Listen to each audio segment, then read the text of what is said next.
Talk ni guys para sa mga taong namiya nga way pananghid. Ampingi ko kay ampingan ta ka. Pero abot sa mga pila ka tuig guys nga inamping guys. Dili gid mo manikayan nga ang inampingan masayang gyud. May panang magbinuang ta guys no nga kanang ipakita nato kay hangtod karon. Naarata gihapon. Pero inampingan na sa uban. Diba? O, kung ako sa'yo, move on ka na. Yung pinili mo ay goods yan, goods. Kaya ayaw ko magsasalita ng hindi pa tapos. But I wish you all the best and focus on your family and huwag mo na akong pansinin kasi hindi na kita pansin. Kasi kung dati bulag ako, ngayon kitang-kita ko na lahat. So, huwag kang ganyan. Sinasabi ko sa'yo eh. Let's go. Let's go ba yun? Let it go pala. So, ako talaga guys, ayoko talaga yung nagmamakaawa. Pero nagawa ko magmakaawa guys. So, meron naman tayong kanya-kanyang sa buhay natin, mga kapasidad kung paano natin i-handle ang isang relationship. Kaya lang guys, minsan hindi natin napapansin na sobra na pala yung ating mga katangahan. Oo. Pagdating kasi sa relasyon, lalo na sa panahon ngayon na marami na tayong nakikita at napapansin na halos hubot-hubad. Nako guys, hindi malabong magkagusto yan sa iba. Kaya kung ako sa'yo, mag-diet ka na. Ay, sakit naman magsalita nito. Kala mo kung sinong sexy. Guys, naranasan ko ang magiging sexy. Hindi rin siya magandang Kasi guys, minsan maglalakad ka lang tapos kahit simple lang yung suot mo, kung kita talaga na sexy ka, wiwiselan sila, wiwisel sa'yo. So feeling ko sexy ako, ang ganda-ganda ko, pero hindi ko alam, binabastos na pala ako na. So real talk lang nga sa mga bagong usbong ngayong nakabataan, hindi porket mapula ang lipstick ko at maayos ang kilay ko at maganda ako, charot. Para sa akin lang yun. Kung napapangitan ka sa akin, mag-comment ka dyan sa baba. Okay? Lakasan mo yung loob mo. Huwag kang magsabi na pangit naman to, pero hindi mo sinasabi sa akin ng personal. Sa mga bagong usbong dyan, kabataan guys, huwag na huwag kayong magpapaloko sa mga lalaki may mga asawa na. Lalo't hindi mo marunong bumuhay sa mga anak nila. Real talk to ha. Hindi ako nagpaparinig at hindi lalo ako nag-aano sa iba. Pero sinasabi ko sa inyo habang kayo nag-aaral, pag-igihan yung mag-aaral nyo, kasi naranasan ko na lahat yung pag-aaral na yan na hindi ko in-accomplish guys. Tingnan mo kung ano ngayon, nagyayaw-yaw na ako.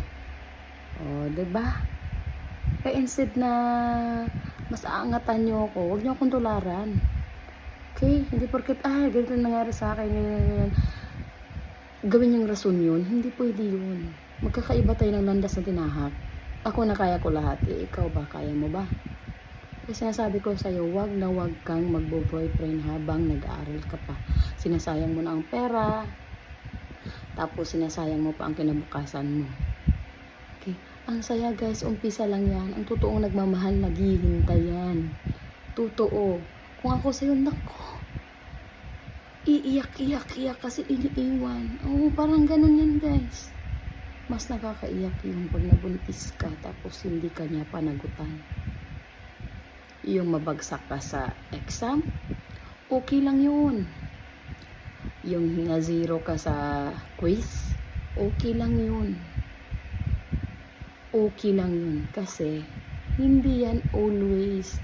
Pero kapag nabuntisan ka na, magiging always na yan.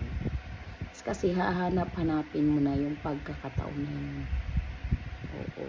Hindi ko sinasabi to dahil nangyari sa akin na hindi naman talaga nangyari sa akin. Hindi naman ako nabuntis, nag-aral ako. I'm being careful with that guys, kasi I know nga yung nagastos ako nag-school ako, college guys, ay hindi ako ang aman ug inahan kun dili akong uyuan. So dako kay kog pasalamat sa ilaha nga ila jud gitugyan ang ilahang pagtabang sa kuha. More on that guys, hindi talaga ako pinalad kasi syempre guys, tamad talaga ako noon pa man. Medyo may utak tayo guys, pero kapag matamad tayo guys, walang silbi yun. Kaya ngayon iniisip ko sa sarili ko, binabago ko yung sarili ko, pero hindi pa talaga sapat guys. Kaya sa mga taong nanguhusga sa akin, kung ano sinasabi sa akin, okay lang yun, tanggap ko yun, sanay na ako. Nangyari na yan dati. So ako magiging emotional dahil lang sa nakaraan kasi I'm always focusing on what the future. Yes. Kung ano ngayon, thank you. And I will step. Hindi ako masasabi kung ano na-achieve ko sa buhay, but guys, sinasabi ko sa inyo, prove them wrong. Kung ano sinasabi niyo panghusga sa inyo, wag na wag niyong ilalapit doon kung ano sinasabi nila sa iyo. Lumihis ka ng daan doon sa mabuti at nakakaayos ng inyong buhay. Dahil ang pag-aasawa at pag-aanak ay hindi talaga susi para ay maging masaya ang buhay dito sa mundo. Lalo't hindi pa kayo handa, hindi niyo pa kaya bumuo ng pamilya ninyo. Tulad ko. Sa bagay, ako talaga, independent talaga ako. Kaya ko naman talagang kaya ko naman lahat. Pero may isang bagay lang akong kinatakutan dati kaya ayaw ko lumabas ng bansa. Isa na doon kasi talaga dahil maganda tayo, alam nyo na, bawal doon na, ganyan. Hindi natin may iwasan magugustuhan tayo ng ibang kapal talaga ng mukha na to. Yabang-yabang, kala mo kung sino. Hindi naman guys. We have a beautiful, beautiful appearance, inside and out. Magkaiba tayo ng mukha, kung ano matingin sa iyo, pangit ka ba? Tingin sa iba, maganda ka. Yeah. In other way kasi yun guys. So, walang pangit, pantay-pantay lang. Yes. Kasi guys, we are born one in this world.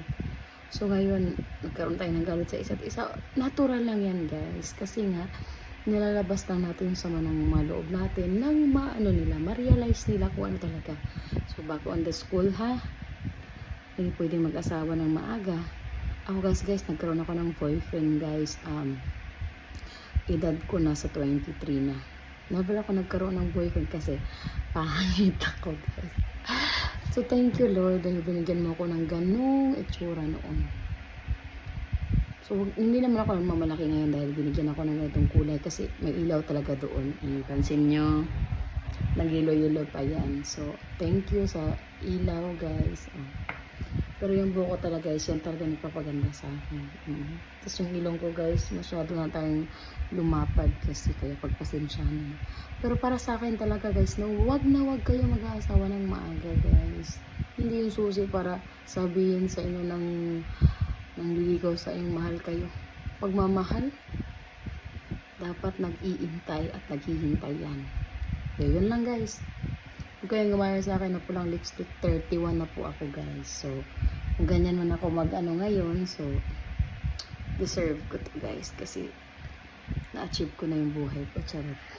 Joke lang. Grabe din ako ng 100,000 na charot. Alam mo guys, yung eyebag na yan, bunga yan ng pagsisipag. Lalo't paggabi. Selfie guys. So, bye-bye na.